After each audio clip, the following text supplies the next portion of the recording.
In December 2019, there was a cluster of pneumonia cases in the city of Wuhan in China.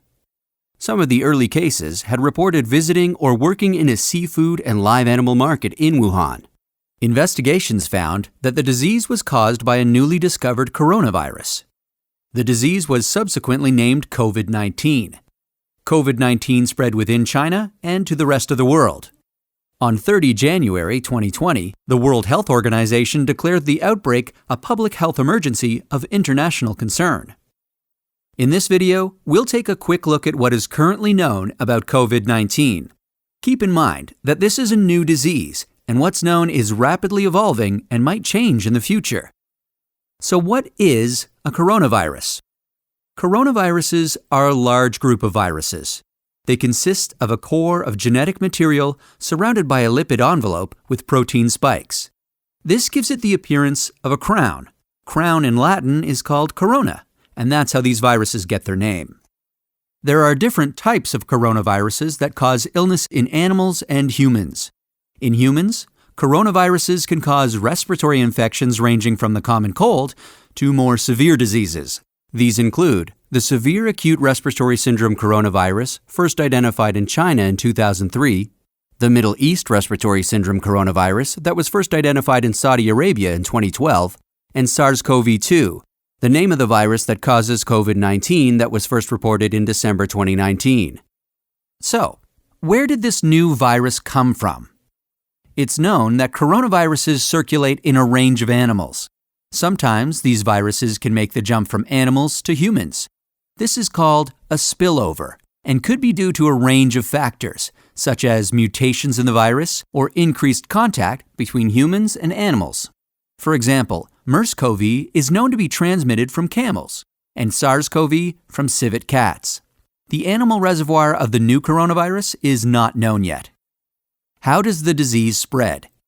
The disease can spread from person to person through droplets, when an infected person releases those droplets through coughing, talking, or sneezing, for example, when close to another person. It can also spread when infected droplets land on objects, and when another person touches them and then touches their eyes, nose, or mouth. What are the symptoms? The incubation period, which is the time taken from exposure to the virus and development of symptoms, is on average 5 to 6 days, but can range from 1 to 14 days. There can be a range of symptoms, from very mild to severe. Some people may not develop symptoms. Common symptoms include fever, fatigue, and respiratory symptoms such as cough, sore throat, and shortness of breath. Some people reported loss of their sense of taste or smell, and some may develop a skin rash. In more severe cases, there could be pneumonia, organ failure, and sometimes death. About 80% of cases recover from the disease without needing special treatment. But there are some people who are at risk of serious illness. They include older people or people with underlying medical problems, such as chronic respiratory disease, obesity, diabetes, high blood pressure, heart disease, or cancer. How can we tell whether someone is infected? The infection is commonly diagnosed by a test called reverse transcriptase polymerase chain reaction, generally known as PCR. This test identifies the virus based on its genetic fingerprint.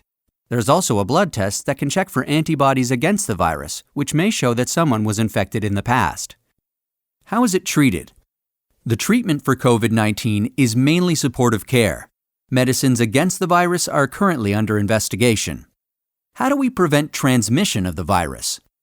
There are a number of effective ways to prevent the spread of the disease. These include covering your mouth and nose when coughing or sneezing with a flexed elbow or tissue, and throwing the tissue in a closed bin immediately after use. Wash hands regularly with soap and water or an alcohol-based hand rub, maintaining at least 1 meter distance from people, and the appropriate use of masks and personal protective equipment, especially in health settings. It's important to stay home if you're feeling unwell and to call a hotline or your medical professional. But if you have a fever, cough, or difficulty breathing, seek medical care early and share your travel history or contact with someone unwell with your healthcare provider.